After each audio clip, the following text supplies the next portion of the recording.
नमस्कार. मी सतीश सोनवडेकर पुण्यातला एक चित्रकार आहे आणि मी सगळ्या माध्यमातून काम करतो, पण चारकोल हे माध्यम माझं पूर्वीपासून खूप आवडतं माध्यम आहे आणि या माध्यमामध्ये मी आज गेले 20 वर्ष मी काम करतो आहे. सुरुवात माझी पेन्सिल स्केचिंग, नंतर चारकोल स्केचिंग आणि नंतर मग थोडंसं कॉन्फिडन्स वाढल्यानंतर आता पूर्णपणे चारकोल या माध्यमातून मी काम करतो. आणि आज हे जे प्रात्यक्षिक आहे ओक फाउंडेशननी आयोजित केलेलं, ह्याच्यामध्ये माझा हा पहिलंच प्रात्यक्षिक आहे आणि मी गेले 30 वर्ष हे प्रदर्शनाची प्रथा चालू आहे. तर आम्ही गेले बरेच वर्ष हे प्रदर्शन पाहायला येतो. अतिशय उत्तम आयोजन या स्पर्धेचं असतं आणि सातत्याने चालू ही एक पुण्याकरता अभिमानाची गोष्ट आहे. टिळक फाउंडेशननी केलेले हे स्तुत्य उपक्रम आणि यातले जे सिलेक्शन, पेंटिंगचा दर्जा हा इतका उत्तम आहे.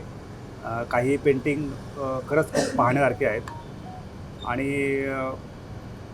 मला आज इथं या प्लॅटफॉर्मवर काम करताना अतिशय आनंद आला, कारण याला एक इतिहास आहे आणि एक प्रतिष्ठा आहे या फाउंडेशनला. आणि आज मी हे चारकोलमध्ये 1 तासामध्ये प्रात्यक्षिक केलेलं आहे. म्हणजे आता हे कसं झालं आहे हे माझ्या दृष्टीने तर चांगलंच झालेलं आहे, पण आता प्रेक्षकांना काय वाटलं ते प्रेक्षक सांगतील नंतर प्रतिक्रिया देईल. एवढं बोलून माझं भाषण संपलं. नमस्कार, माझं नाव चेतन सदाशिव सोनवणे. मी या कलाक्षेत्रात जवळपास 10 वर्षापासून आहे.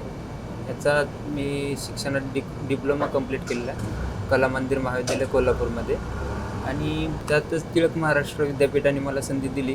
बरेच वर्षापूर्वीपासून मी कॉलेजला असल्यापासून माझं स्वप्न होतं इथे एक दिवस एक डेमो करायचा. त्याच्यासाठी मला आज संधी दिली, त्याबद्दल मी त्यांचे खूप आभारी आहे आणि मला प्रदर्शन बघून एकदम छान वाटलं.